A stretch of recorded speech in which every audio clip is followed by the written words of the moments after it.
오늘의 말씀은 이사야 66장 20절과 21절의 말씀입니다. 나 여호와가 말하노라. 이스라엘 자손이 예물을 깨끗한 그릇에 담아 여호와의 집에 드림같이 그들이 너희의 모든 형제를 열방해서 나의 성산 예루살렘으로 말과 수레와 교자와 노새와 약대에 태워다가 여호와께 예물로 드릴 것이요 나는 그 중에서 택하여 제사장과 레위인을 삼으리라. 여호와의 말이니라. 아멘. 하나님에게 가장 큰 예물은 사람입니다.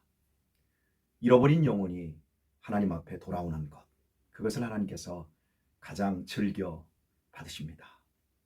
죄인 하나가 하나님께로 돌아올 때의 심정을 예수님께서는 99배 회개할 것 없는 사람의 예배보다, 그 예물보다 더 귀하게 받으신다고 말씀하셨습니다. 본문에서 잃어버린 영혼들이 하나님께 돌아오는 장면들을 보게 되어지면 걸어서 오는 것이 아니라 말과 수레와 가마와 또 노새와 약대에 태워진 상태에서 하나님의 성산으로 돌아오게 된다라고 말씀하고 있습니다. 존귀한 모습으로 돌아온다는 것이겠지요.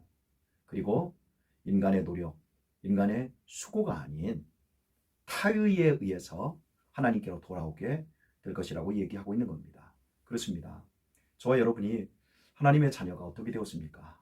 우리가 힘써서 고행하며 걸어서 온 길이었습니까? 아닙니다. 하나님께서 우리를 이끌어 주신 길이었습니다. 그러면 어떤 방식으로 이끌었습니까? 하나님의 아들 예수님께서 우리의 죄값을 다 치르셨습니다. 우리가 받아야 될 형벌을 다 당하셨습니다. 우리를 업어다가 하나님의 전에 데려다 놓은 것입니다. 우리는 이 사실이 잘 이해가 되지 않습니다. 왜냐하면 내가 노력한 것 같고 내가 애쓴 것 같기 때문에 그렇습니다. 기독교 신앙의 가장 핵심적인 교리 가운데 칼빈주의 5대 교리라는 것이 있습니다. 칼빈주의 5대 교리는 칼빈의 생각이 아닙니다. 성경에서 이야기하고 있는 하나님의 구원 계획과 구원 실행, 구원의 완성을 칼빈이 집대성해 놓은 것입니다. 인간은 전적으로 타락했다, 부패했다. 그래서 어떤 경우에도 인간의 공로와 자격으로는 하나님 전에 나아갈 수가 없습니다. 이것이 인간입니다. 그럼에도 불구하고 하나님은 우리를 무조건적인 은혜로 선택해 주셨습니다. 우리에게 선한 것이 없습니다. 우리에게 선택받을 어떤 것도 없습니다. 그런데도 오늘 저와 여러분이 선택받았다라고 하는 사실, 그리고 이 선택은 제한적인 속죄라고 하는 것을 생각할 수 있습니다. 똑같은데 어떻게 우리만 예수 그리스도를 믿고 있는지 의문이 될 때가 있지 않습니까? 네 번째가 불가항력적인 은혜입니다. 하나님이 우리에게 은혜 주실 때는 그 은혜를 거부할 수가 없습니다. 하나님의 주권에 의해서 우리가 예수님을 믿고 구원의 은총을 허락받는 것입니다. 그리고 마지막으로 성도의 견인이 있습니다. 우리를 무조건적으로 선택하시고 불러주셨을 뿐만 아니라 우리를 궁극적으로 구원의 완성의 자리까지 이끌어 가신다는 겁니다. 이것이 성도의 견인입니다. 우리의 구원의 일을 하나님께서 다 하셨습니다. 우리가 한 것이 없습니다. 그럼에도 불구하고 우리는 우리가 한 것처럼 느껴집니다. 오늘 본문에서 잃어버렸던 영혼들이 하나님께로 돌아올 때 말, 수레, 낙타, 또 약대, 노새, 탈 수 있는 그 모든 것들을 타고 돌아오는 이 존귀한 장면은 바로 하나님께서 우리의 구원의 일을 당신이 하신다라고 하는 것을 의미하고 있습니다. 우리의 생각이 멈추는 그곳에 하나님의 생각이 시작되어집니다. 내가 아는 것이 아니었구나. 내 힘으로 깨달은 것이 아니구나. 하나님께서 나에게 지식을 주신 것이고 나에게 깨닫게 하셔서 나로 하여금 예수님을 믿고 구원의 자리에 있게 하셨구나. 이것을 우리가 깨닫고 이것을 고백하는 그 자리에서부터 우리는 하나님의 일하시는 구원의 역사 전 과정을 이해하고 또 또한 그 안에서 감격할 수 있습니다. 내 것, 내 소유, 내 의, 내 자랑, 내 공로, 이런 모든 것들이 내 안에서 없어질 때 드디어 우리는 무한한 것이 무엇인지를, 무한한 힘으로부터 공급되어지는 하나님의 은혜가 얼마나 대단한지를 알게 되어집니다. 그러나 내 것, 내 의, 내 소유, 내 생명, 내 가족, 이렇게 규정짓는 순간 무한한 하늘 가족으로부터 소외되는 길을 가게 되어지는 겁니다. 그러면 우리가 어떻게 이 땅에서 영원한 평안, 영원한 안식을 누릴 수 있습니까? 그것은 간단합니다. 내 것, 내 의, 내 소유, 내 생명, 이것을 내 것으로 규정짓지 않는 겁니다. 즉, 나를 부인하는 것입니다. 나를 부인할 때 하나님의 것, 신령한 것, 영원한 것, 아버지로부터 오는 것, 그것이 내 안으로 밀려들기 시작합니다. 나는 점점 작아집니다. 그리고 예수님의 주시는 은혜들이 내 안에서 점점 커집니다.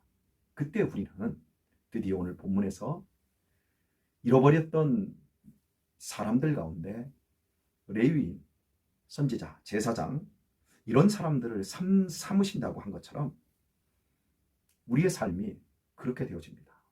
내가 제사장이 되어야 되겠다, 내가 레위인이 되어야 되겠다, 그것이 아니고 내가 하나님의 것으로 채워질 때, 내 것이 비워질 때, 그리고 그분으로부터 계속해서 공급을 받을 때 우리가 사는 모든 것이 레위인처럼, 제사장처럼 되어집니다. 그래서 베드로는 우리에게 너희는 왕같은 제사장이요 그의 나라요, 이렇게 우리에게 말하고 있습니다. 레위인이나 제사장은 사람에 의해서 힘을 공급받는 사람이 아니라 하나님에 의해서 힘을 공급받고 삶의 모든 근저를 이루는 사람들이었습니다. 오늘 우리가 이 땅에서 하나님께로 돌아왔고 예수님의 신령한 몸을 입은 사람들로 이 세상을 살아가고자 한다면 오늘 우리 안에 나를 부인하는 삶의 흔적들이 있어야 할 것입니다. 아니, 날마다 바울처럼 자기를 죽이고 십자가 앞에 자기를 복종시켜서 하나님의 것으로 내 자신을 채워가야 합니다. 그때 우리는 내가 노력하지 않아도, 내가 애쓰지 않아도 나를 통해서 이루어 가시는 레위인과 제사장 같은 존귀한 역사를 하나님이 이끌어 주신다고 믿어야 합니다. 아니, 그렇게 살아야 합니다. 제 설교에서 참 여러 번 이야기하지만 예전에 우리 할머니들은 대부분 자기의 이름도 쓰지 못했습니다. 그런데도 그분들의 믿음 생활을 보면 너무나 겸손하고 너무나 기쁘고 또 너무나 헌신적이고 너무나 순종적이었습니다. 왜 그럴까요? 내가 아는 것, 내가 가진 것이 없음을 그 할머니들은 알았기 때문입니다. 내가 가진 것이 없으면 모든 것으로부터 채워집니다. 작은 것도 다 감사로 채워집니다. 또 내가 아는 것이 없으면 모든 것으로부터 가르침을 받습니다. 나를 규정짓고 그 안에서 교만해질 때 아무것도 영원하고 더 큰 존재이신 하나님으로부터 아무것도 받을 수가 없습니다. 받지 못하면 누릴 수도 없겠지요. 나는 작아지고 주님이 내 안에서 점점 커지는 것이 신앙생활입니다. 내 지식은 보잘것없는 것이 되어가고 하나님을 경험하고 하나님이 주시는 지식들이 내 안에서 점점 커지는 것, 그것이 바른 삶입니다. 오늘 우리는 더 큰 은혜를 사모하며 믿음 안에서 살아야 합니다. 하나님께서 우리를 견인해 가고 계십니다. 가장 존귀한 자로 우리를 이끌어 가고 계십니다. 그 복된 삶, 그 믿음의 삶을 오늘 본문 이사야가 우리에게 약속하고 있습니다. 오늘의 말씀을 맺도록 하겠습니다. 갈비는 우리에게 하나님의 구원이 전적으로 하나님의 계획과 하나님의 역사 속에서 우리를 이끌었다라고 5대 교리를 성경에서 뽑아내었습니다. 그리고 우리는 그 삶을 지금 살고 있습니다. 아직까지도 우리가 존귀하게 하나님의 은혜 가운데 내 힘과 내 자랑과 내 의를 넘어서 이끄시고 계심이 믿겨지지 않습니까? 내 생각이 딱 멈추는 그곳, 내 욕심이 딱 정지되는 그곳에서부터 하나님이 우리를 당신의 나라와 당신의 백성과 당신의 제사장과 당신의 레위인으로 우리를 사용하시는 걸 알게 되어집니다. 딱 멈추는 그곳에서부터 부유해지고 영원한 그 평강으로 우리의 심령과 인생이 채워집니다.